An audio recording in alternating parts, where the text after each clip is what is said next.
शालिनी। हम लोग स्टडी कर रहे हैं क्लास 11th का इक्विलिब्रियम चैप्टर। इसके हम 5 लेक्चर्स ऑलरेडी कंप्लीट कर चुके हैं, जिसमें हम physical and chemical equilibrium, law of mass action, law of chemical equilibrium, characteristics of equilibrium constant and Kp Kc relation, numerical, ये सब डिस्कस कर चुके हैं। आज की क्लास में हम लोग डिस्कस करेंगे next topic and today's lecture is lecture number 6। तो स्टूडेंट्स, जिस बच्चे को भी पिछले क्लासेस के लिंक्स चाहिए वो मैं डिस्क्रिप्शन बॉक्स में प्रोवाइड करा दूंगी, आप वहां जाके देख सकते हैं। And in today's class we are going to discuss the applications of equilibrium constant, applications of equilibrium constant. इसका मतलब है कि हमें आज की क्लास में इक्विलिब्रियम कांस्टेंट मतलब केसी जो है उसके बारे में क्या एप्लीकेशंस हैं, क्या बेनिफिट मिलता है केसी कैलकुलेट करने से, उन सारी चीजों को पढ़ेंगे। तो चलिए स्टूडेंट्स, आज की क्लास को स्टार्ट करते हैं। And for doubts you can also message me on Telegram का लिंक दे रही हूँ मैं आपको, टेलीग्राम आईडी दे रही हूँ आपको डिस्क्रिप्शन बॉक्स में, वहां जाके आप मेरे से डाउट्स पे पूछ सकते हैं। तो स्टूडेंट्स, हमें पढ़ना है एप्लीकेशन ऑफ इक्विलिब्रियम कांस्टेंट केसी। तो स्टार्ट करते हैं। सबसे पहला इंपॉर्टेंस क्या है, ये हमें बताता है कि रिएक्शन कितनी हो चुकी है कंप्लीट, फॉरवर्ड में हुई है या बैकवर्ड में हुई है, कितना एक्सटेंट ऑफ रिएक्शन कंप्लीट हो चुका है। तो students, we can write it helps to predict the extent of reaction. मतलब क्या है, it helps to predict the extent of reaction. Reaction कितनी हुई है, कितनी प्रोसीड कर चुकी है, उसको पता लगाने में हमें काफी हद तक हेल्प करता है इक्विलिब्रियम कांस्टेंट। तो कैसे हेल्प करता है, इसके 3 स्टेजेस हैं, A part, B part and C part. अगर बच्चों केसी की जो वैल्यू है वो ज्यादा है 10 की पावर 3 से, या फिर अगर केसी की जो वैल्यू हो 10 की पावर -3 से लेकर के 10 की पावर 3 तक है, या फिर Kc value is below 10 to the power -3। तो इन केसेस में हम लोग कह सकते हैं कि अगर केसी की वैल्यू 10 की पावर 3 से ज्यादा है, इसका मतलब रिएक्शन फॉरवर्ड में प्रोसीड कर चुकी है, reaction is proceeding in forward direction. ऐसा क्यों कहा मैंने, मैं वो आपको एक्सप्लेन करूंगी। फॉरवर्ड डायरेक्शन में मूव कर चुकी है एंड यहां कह सकते हैं हम अप्रोक्सीमेटली इक्विलिब्रियम स्टेज के आसपास है,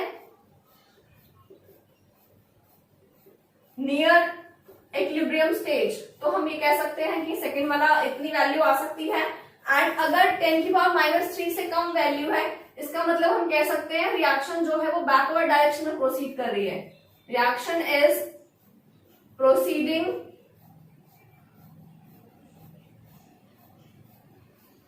इन बैकवर्ड डायरेक्शन,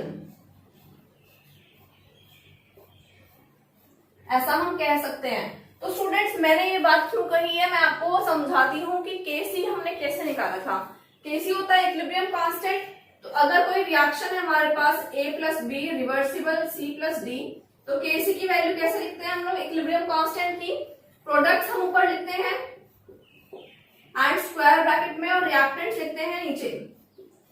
तो बाय सिंपल मैथमेटिक्स अगर इस केसी की वैल्यू सॉल्व करने के बाद काफी ज्यादा आ रही है, ये 10 की पावर 6 के आसपास आ रही है, तो इसका मतलब आप समझ सकते हो कि C और D वैल्यू जो है, ये जो अमाउंट है ये ज्यादा है, एंड ये वाला जो अमाउंट है वो लेस है, ये वाला ज्यादा है, हाई है। तो इसका मतलब जब C और D की वैल्यू ज्यादा होगी तभी इसका ज्यादा नंबर आएगा। इसका मतलब क्या हुआ, रिएक्शन किस डायरेक्शन में चल रही है, रिएक्शन A + B से C और D को फॉर्म करने में लगी हुई है। इसका मतलब फॉरवर्ड डायरेक्शन में रिएक्शन हमारी मूव कर रही है। बट अगर यहीं पे ये वैल्यू काफी कम आ जाए, अगर ये जो वैल्यू है वो हमारी आ जाए बहुत ही कम, 10 की पावर -1, अगर मैं कहूँ 10 की पावर -7 मान लेती हूँ, इसके आसपास आई, इसका मतलब क्या हुआ कि हमारे जो न्यूमरेटर था उसकी वैल्यू तो लेस थी, डिनोमिनेटर की वैल्यू काफी हाई थी। इसका मतलब क्या हुआ, डिनोमिनेटर में क्या है A + B, इसका मतलब रिएक्टेंट्स, इसका मतलब क्या हुआ, रिएक्टेंट का अमाउंट ज्यादा है एंड प्रोडक्ट का अमाउंट कम है। तो बच्चों रिएक्टेंट का अमाउंट ज्यादा कब होता है एंड प्रोडक्ट का अमाउंट कम कब होता है? रिएक्टेंट का अमाउंट ज्यादा तब होगा जब रिएक्शन जो है वो बैकवर्ड डायरेक्शन में चलना स्टार्ट हो जाएगी, मतलब रिएक्शन हमारी बैकवर्ड डायरेक्शन में चल रही है। इसका मतलब हमने ये कहा कि अगर Kc की वैल्यू ज्यादा है इसका मतलब ज्यादा प्रोडक्ट्स बने हैं एंड रिएक्शन हमारी फॉरवर्ड डायरेक्शन में ज्यादा प्रोसीड कर रही है। एंड अगर यही वैल्यू बहुत कम आती है तो हमारी रिएक्शन बैकवर्ड डायरेक्शन में प्रोसीड कर रही है। एंड अगर ये जो वैल्यू है ये कहीं आसपास नियर इक्विलिब्रियम स्टेज के आसपास होगी तभी इसकी वैल्यू जो है वो इंटरमीडिएट वैल्यू आएगी। तो हम कह सकते हैं कि वैल्यूज को देख करके हम ये पहचान सकते हैं कि जो Kc है वो हमें आइडेंटिफाई करके देगा कि रिएक्शन की डायरेक्शन एक्चुअल में क्या चल रही है, रिएक्शन फॉरवर्ड डायरेक्शन में चल रही है या इंटरमीडिएट में है या फिर वो बैकवर्ड डायरेक्शन में शिफ्ट हो चुकी है। तो students this is the application number 1। Application number 2 पर चलेंगे। एप्लीकेशन नंबर 2 है इट हेल्प्स टू टेल, हम कंपेयर भी कर सकते हैं कंसंट्रेशन कोएफिशिएंट से। अब कंसंट्रेशन कोएफिशिएंट क्या होता है उसको हम फाइंड आउट करेंगे। We can compare Kc value with QC, इसको QC बोलेंगे एंड इसको हम बोलते हैं कंसंट्रेशन कोएफिशिएंट।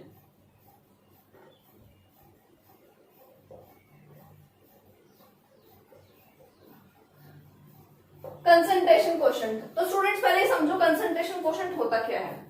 अगर हम किसी रिएक्शन को किसी जगह पे फ्रीज कर दें, फ्रीज मतलब किसी पर्टिकुलर पॉइंट पे हम उसको स्टॉप करके उसके अमाउंट्स निकाल लें कि प्रोडक्ट्स के या रिएक्टेंट्स के अमाउंट क्या है, वो हम किसी जगह पे किसी स्टेज पे कैलकुलेट कर लें एंड उसकी वैल्यू निकाल लें स्टार्टिंग के 5 मिनट्स में या स्टार्टिंग के 10 मिनट्स में या 15 मिनट के बाद या रिएक्शन के कंप्लीट होने से 2 मिनट पहले हम किसी भी टाइम पे ये वैल्यू जो है QC निकाल सकते हैं। हाँ, एंड हम उस QC को निकालने के बाद में कंसंट्रेशन कोएफिशिएंट को निकालने के बाद में Kc से इक्विलिब्रियम कांस्टेंट से जब कंपेयर करेंगे तो हमें पता चल जाएगा कि क्या रिएक्शन इक्विलिब्रियम कांस्टेंट मतलब इक्विलिब्रियम स्टेज के आसपास पहुंचा है या नहीं। मतलब क्या है इस चीज को समझो। बच्चों QC क्या होता है? Concentration coefficient means at any point of time, at any point of time we can calculate the relative amount of reactant and products। इसका मतलब क्या हुआ? हम किसी भी पॉइंट ऑफ टाइम पे किसी भी टाइम पे कैलकुलेट कर सकते हैं क्या? Amount of reactant and product. कैसे बच्चों? इसका मतलब होता है कि हम किसी भी पर्टिकुलर टाइम पे अमाउंट ऑफ रिएक्टेंट प्रोडक्ट कितना है और कौन सा amount? Relative amount. Relative amount का मतलब क्या होता है? देखो अगर कोई टीचर है आपकी क्लास में फर्स्ट टाइम आया है एंड कोई बच्चा परेशान कर रहा है, बहुत ज्यादा शैतानी कर रहा है एंड टीचर को किसी के नाम नहीं पता है, तो अगर टीचर कंप्लेन करने जाएगी तो टीचर कैसे एक्सप्लेन करेगी वो किस बच्चे की बात कर रही है? तो teacher can say a student जो सबसे आगे बैठा हुआ था, या वो स्टूडेंट जो सबसे पीछे बैठा था, या वो स्टूडेंट जो सबसे सेकंड लास्ट सीट पे बैठा था, या फिर वो स्टूडेंट जो किसी इंटेलिजेंट बच्चा जो आंसर दिया था उसके बगल में बैठा हुआ था। तो टीचर जब एक्सप्लेन करेगी उस स्टूडेंट को तो कैसे एक्सप्लेन करेगी? उसकी रिलेटिव पोजीशन बताएगी ना कि उस बच्चे के वो उधर बैठा था या उस क्लास में वो सबसे पहले बैठा था या क्लास में सबसे कॉर्नर में बैठा था। तो उसको बोलते हैं रिलेटिव पोजीशन। रिलेटिव मतलब दूसरी चीजों से कंपेयर करके बताना। जैसे अगर मैं कहूं कि दो चीजें मेरे पास, एक स्टेपलर है एक मार्कर है, अगर मैं कहूं कौन सा हल्का है या कौन सा भारी है तो इसका वजन भी हल्का नहीं है भारी नहीं है, we can say by comparison. अगर मैं कहूं तो ये स्टेपलर थोड़ा सा हैवी ज्यादा होगा एंड पेन जो है वो थोड़ा हल्का होगा, क्योंकि मैंने आपस में इनको रिलेट करा है, दोनों को कंपैरिजन में बोल रही हूँ। बट अदरवाइज हम नहीं कह सकते किसी के बारे में कि उसका जो वजन है या उसका जो मास है वो हल्का है या ज्यादा है। तो students we can find out the relative amount. Relative कैसे फाइंड आउट करते हैं? इसका भी वही फॉर्मूला होता है, QC इज इक्वल टू, यहां लिख लेते हैं, एट एनी पर्टिकुलर टाइम ये भी कैसे निकाला जाएगा, ये भी इसी रिएक्शन में C और D मतलब प्रोडक्ट्स को ऊपर रख करके एंड रिएक्टेंट को नीचे रख करके निकाला जाता है। ठीक है, निकाला तो ये ऐसे ही जाता है, बट एनी पर्टिकुलर टाइम, किसी भी टाइम पे हम इसको निकाल सकते हैं। तो स्टूडेंट्स अब आते हैं मेन बात पे। तो स्टूडेंट्स ये जो QC है ये है क्या एक्चुअल में, ये है रेशियो किसका, कंसंट्रेशन का। तो इसको हम कह सकते हैं रेशियो ऑफ कंसंट्रेशंस। ठीक है, अब इससे आगे हम चलते हैं, इससे आगे हम क्या कह सकते हैं, इसको हम कंपेयर करेंगे किससे, इक्विलिब्रियम कांस्टेंट से, केसी से कंपेयर करेंगे। तो 3 कंडीशन आएंगे जब हम कंपैरिजन करते हैं।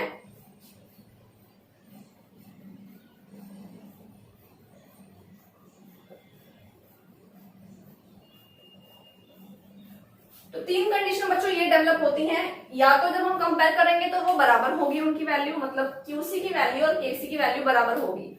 अगर बराबर हो जाती है इसका मतलब क्या हुआ कि केसी की वैल्यू जो है वो इक्वल है क्यूसी के। इसका मतलब हमारी जो रिएक्शन जिसको हमने अभी स्टॉप किया है, फ्रीज किया है एक टाइम पे, वो रिएक्शन उसका जो अमाउंट है उस लेवल पे पहुंच चुका है कि वो इक्विलिब्रियम अटेन कर चुकी है।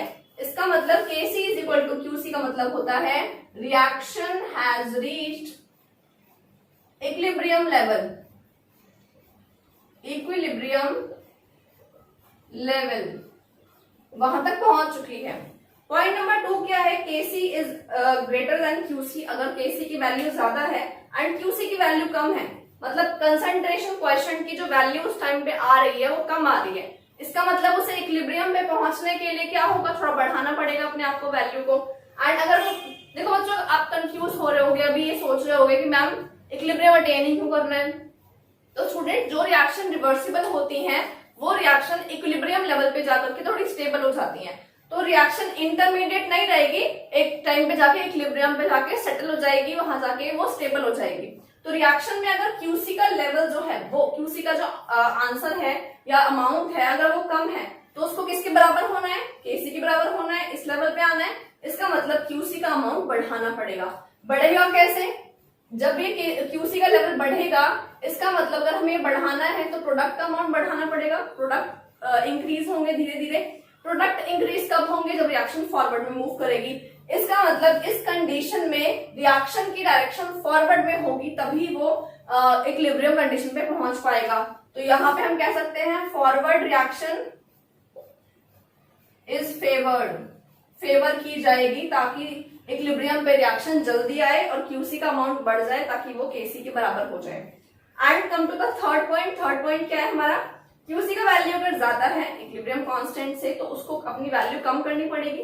कितनी कम करनी पड़ेगी, अपनी वो वैल्यू कम करेगा तभी वो केसी बराबर आ पाएगा, इक्विलिब्रियम कांस्टेंट के बराबर आ पाएगा। इसका मतलब प्रोडक्ट का वैल्यू ज्यादा है जिसे हमें कम करना है ताकि क्यूसी का अमाउंट कम हो सके। और प्रोडक्ट का अमाउंट कम कब होगा, जब रिएक्टेंट्स बनना दोबारा स्टार्ट हो जाएंगे, रिएक्शन बैकवर्ड में स्टार्ट हो जाएगी फॉलो करना। तो हम कह सकते हैं बैकवर्ड रिएक्शन इज फॉलोड।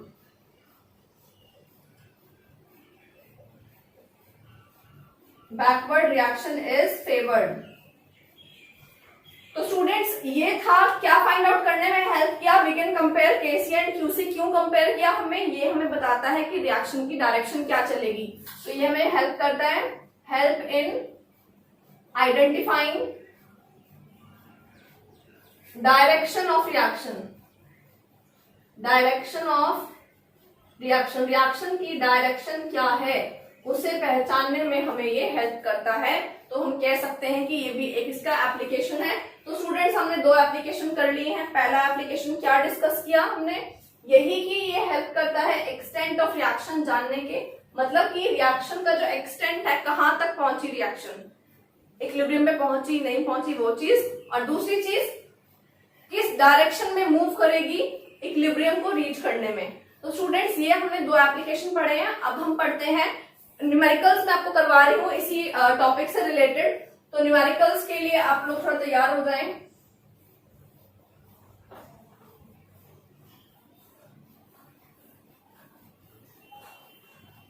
तो स्टूडेंट्स न्यूमेरिकल नंबर 1 के लिए क्वेश्चन स्टेटमेंट लिख लेते हैं। Question number 1, write down. Given reaction है, आपको एक रिएक्शन दे रखी है। For the given reaction for the reaction N2O4 gaseous phase reversible to NO2 which is also a gas. This reaction is given students. इस reaction से आपको question दिया है इन्होंने बोला है आपको कि the concentration of equilibrium mixture, the concentration of equilibrium mixture at 298 Kelvin are, आपको दो कंसंट्रेशन दिए हुए हैं. किसकी कंसंट्रेशन? एक तो N2O4 का कंसंट्रेशन गिवन है कितना 4.50 into 10 to the power -2 mole पर लीटर. एक तो ये कंसंट्रेशन गिवन है आपको एंड NO2 की कंसंट्रेशन भी गिवन है. कितनी कंसंट्रेशन? 1.61 into 10 to the power -2 mole पर लीटर. तो आपको बच्चों दो कंसंट्रेशंस गिवन है दोनों, और आपसे ये कहा गया है what is the value of equilibrium constant. What is the value of equilibrium constant Kc. Kc की वैल्यू आपको आइडेंटिफाई करनी है स्टूडेंट्स. आइडेंटिफाई करिए. आपको क्या दिया है? रिएक्शन दिया है. Concentration of equilibrium mixture eight 298 kelvin कितना कितना है, इक्विलिब्रियम पे उनकी वैल्यूज कितनी है वो दी हुई है. तो चलिए पहले आंसर लिखते हैं हम इसका, और Kc कैसे लिखेंगे वो पहचानते हैं. तो स्टूडेंट्स Kc का एक्सप्रेशन कैसे लिखना है इक्विलिब्रियम कांस्टेंट का? प्रोडक्ट्स ऊपर आते हैं, ठीक है, प्रोडक्ट्स ऊपर लिखा, कंसंट्रेशन लिखा. एक चीज और लगाने बाकी है, क्या? स्टोइकोमेट्रिक कोएफिशिएंट पावर में जाता है, ठीक है, अपॉन में N2O4 लाइक दिस, ठीक है. इस तरह से Kc हो जाएगा. अब इसकी न्यूमेरिकल वैल्यूज जो है वो पुट करनी है हमें. Kc is equal to NO2 कितना है बच्चों? 1.61 इंटू 10 की पावर -2, ये स्क्वायर है इसका, एंड नीचे क्या होगा? N2O4 4.50 इंटू 10 की पावर -2. तो ये है आंसर. जिन स्टूडेंट्स को, जो बच्चे मेडिकल के हैं स्पेशली, उनको दिक्कत आती है इस तरह के डिजिट्स देखकर, स्पेशली 10 की पावर देखकर वो बच्चे कंफ्यूज हो जाते हैं, डर जाते हैं. तो ऐसा डरने की जरूरत नहीं है, कैलकुलेशंस बहुत इजी हैं, और मैं आपको काफी सारे टिप्स दूंगी न्यूमेरिकल कितनी इजीली सॉल्व कर सकते हो उसके रिगार्डिंग. सबसे पहले बच्चों हम क्या करेंगे, इसको 1.61 इंटू 10 की पावर -2 इंटू 10 की पावर -2 इस तरह लिख लीजिए, क्योंकि ये स्क्वायर में है, नीचे 4.5 इंटू 10 की power -2. Now we can cancel out this value cancel out हो गया. हम इसको थोड़ा सा अप्रोक्सीमेट भी कर सकते हैं, अगर करना चाहते हैं तो 1.60 लिख सकते हैं आप, इसको 1.6 कर सकते हैं, तो इजी हो जाएगा. इनको आप सॉल्व कर लीजिए, लास्ट में ये वाली वैल्यू जो है इसको लिख देना. तो स्टूडेंट्स इसका आंसर निकाल लीजिए, एंड इसकी यूनिट्स क्या होंगी? यूनिट्स मोल पर लीटर इंटू मोल पर लीटर डिवाइड बाय मोल पर लीटर, ठीक है. तो ये यूनिट हो जाएंगी, एंड इसको कैलकुलेट करिए. इसका आंसर बता देती हूँ मैं आपको.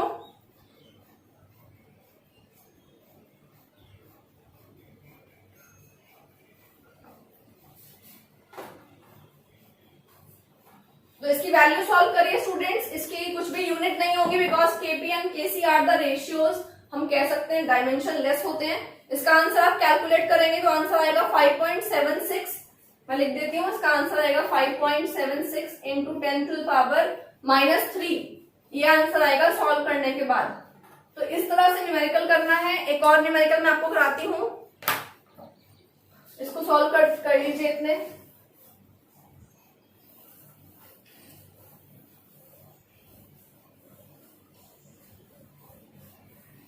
Let's move to question number 2. Question number 2 लिखवा देती हूँ मैं आपको. क्वेश्चन नंबर 2 क्या है बच्चों?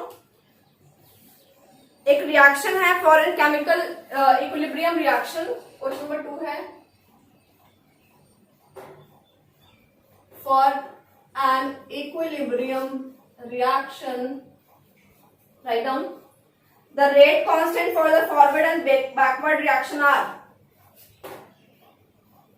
Forward reaction rate constant given है, एंड इसी तरह आपको बैकवर्ड का भी गिवन है. बैकवर्ड रिएक्शन रेट कांस्टेंट भी आपको गिवन है.